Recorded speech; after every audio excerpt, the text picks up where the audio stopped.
దేవుని వాక్యాన్ని మనం చదువుకుందాం.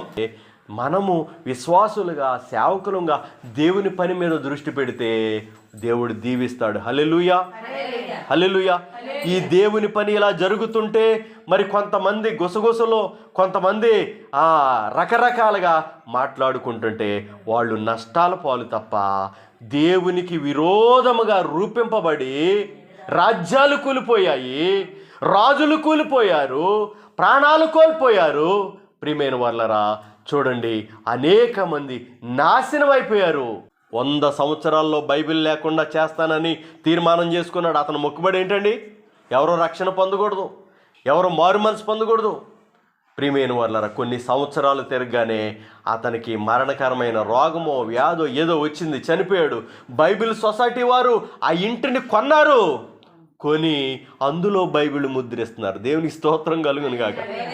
దేవునికి వ్యతిరేకంగా వెళ్ళిన ఎవరు కూడా బాగుపడలేదండి. రాజ్యాలు నిలబడలేదండి, రాజులు నిలబడలేదండి. ప్రియమైన కూలిపోయారు, కాలిపోయారు, నాశనం అయిపోయారు. కారణం దేవుణ్ణి పుట్టించిన దేవుని మీదకి రేగుతున్నారు గనక. విరోధంగా లేచినప్పుడు, దేవుని ప్రజల మీదకి లేచినప్పుడు, శపిస్తున్నప్పుడు, వాళ్ళు నిందలేస్తున్నప్పుడు, వాళ్ళు దూషిస్తున్నప్పుడు దేవుని ప్రజలు ఏం చేయాలో చూడండి. ఒక వాక్యం. దేవుని ప్రజలు దూషించబడుతున్నప్పుడు, ద్వేషించబడుతున్నప్పుడు, దేవుని ప్రజలను అవమానపరుస్తున్నప్పుడు, దేవుని ప్రజలని నాశనం చేయాలని వస్తున్నప్పుడు, దేవుణ్ణే లేకుండా చేయాలనుకున్నప్పుడు అప్పుడు ఏం చేయాలి? దేవుని ప్రజలు 109వ కీర్తన 17వ చరణం చదవండి. శక్తి కలిగిన మాటలను మనం వింటున్నాం. శపించుట వానికి ప్రీతి గనుక అది వాని మీదకే, ఏది విత్తుతున్నాడో అదే కోసుకుంటాడంట. ఏది విత్తుతాడో, ఏం విత్తుతున్నాడు? ఇక్కడ శాపం విత్తుతున్నాడా, ఆశీర్వాదం విత్తుతున్నాడా? శపించుట వానికి ఇష్టం. ప్రీతి అంటే ఏంటండి? ఇష్టం. శపించడం, ఆడిపోవాలి, ఈడిపోవాలి, ఆడ అలాగా చెడిపోవాలి, ఆడ ఎలాగా బాధపడిపోవాలి, ఆడ హాస్పిటల్ పాలవ్వాలి, ఆడ ఎలాగవ్వాలి, వాళ్ళు నాశనం అవుతుంటే నేను చూసి సంతోషించాలి. శపించడం ఇష్టమంట. అది వాని మీదకే వచ్చిందంట. ఏమొచ్చిందంటండి? అది వారి మీదకి వచ్చింది. అందుకోసమే కృతజ్ఞతా వచనమే మీరు ఉచ్చరింపవలెను కానీ, ఆశీర్వచనమే మీ నోట నుండాలి కానీ, మీ నోట బూతులు కానీ, మీ నోట శాపము కానీ ఏమీ కూడా ఉండకూడదు. ఏముండకూడదండి?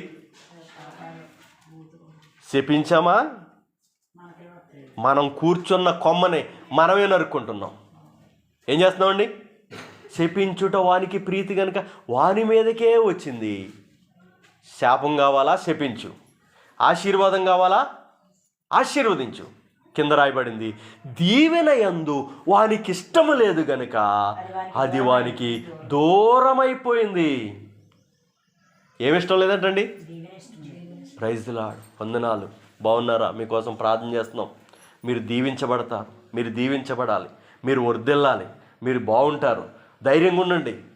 అది ఆ మాట నువ్వు చెప్తే ఆ మాట ఎంత సంతోషకరమైన మాట అండి. ఆ మాటను బట్టి జరిగేది ఏంటంటే నీకు ఆరోగ్యం ఉంటుంది, తర్వాత ఆ దీవెన కూడా నీకు వస్తుంది. దీవెన యందు వానికి ఇష్టం లేదు కనుక దూరం అయిపోయింది. దీవెన ఏమైపోయిందంటండి? దూరం అయిపోయింది. ఈరోజు దీవిస్తే దీవించబడతావు, ఆశీర్వదించే ఆశీర్వదించబడతావు. ఏమి విత్తుతావో అదే. మనుషుడేమి విత్తునో ఆ పంటని కోయును, ఏ కొలతతో కొలుతురో అదే కొలత కొలవబడున్. మనుషుడేమి విత్తునో ఆ పంటని కోయును, ఏ కొలతతో కొలుతురో అదే కొలత కొలవబడున్. తెలుగు రాసిన పత్రిక 6వ అధ్యాయంలో ఉంటుంది. మనుషుడు ఏ పంటను విత్తుతాడో అదే పంటను చూడు. దీవిస్తే దీవించబడతాం, ఆశీర్వదిస్తే ఆశీర్వదించబడతాం, ఇస్తే తీసుకుంటాం, బిగబడితే బిగబట్టబడద్ది. వాక్యోపదేశం పొందువాడు ఉపదేశించువానికి మంచి పదార్థములన్నిటిలో భాగమియ్యవలెను. వాక్యోపదేశం మీరు ఏం పొందుతున్నారు? మీరు పొందుతున్నారా? ఆదివారం ఇక్కడ ఇలాంటప్పుడు పొందుతున్నారా? వెస్లీ చెప్తున్నాడా? అమ్మగారు చెప్తున్నారా? అప్పుడు వాక్యోపదేశం పొందే మీరు మీ కుటుంబాల్లోకి వచ్చిన శ్రేష్టమైన వాటిని మందిరాల్లోకి ఏం చేయాలంటండి?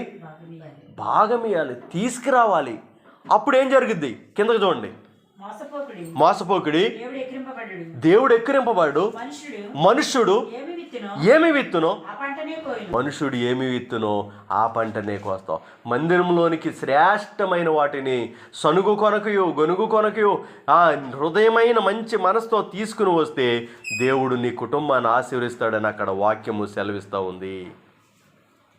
మనుషుడేవి పంట విత్తునో ఆ పంటనే కోయును. నువ్వు విత్తితే కోసుకుంటావు. దేవునికి మహిమ కలుగునుగాక. హల్లెలూయా. దేవునికి స్తోత్రం కలుగునుగాక. ప్రియమైన వాళ్ళరా, మొన్నటి దినం శనివారం సువార్తకి పిలిచారు ఒక చోటకి. పిలిస్తే ఏం జరిగిందంటే అక్కడ జరిగిన విషయం ఏంటంటే 3 రోజుల మీటింగ్స్.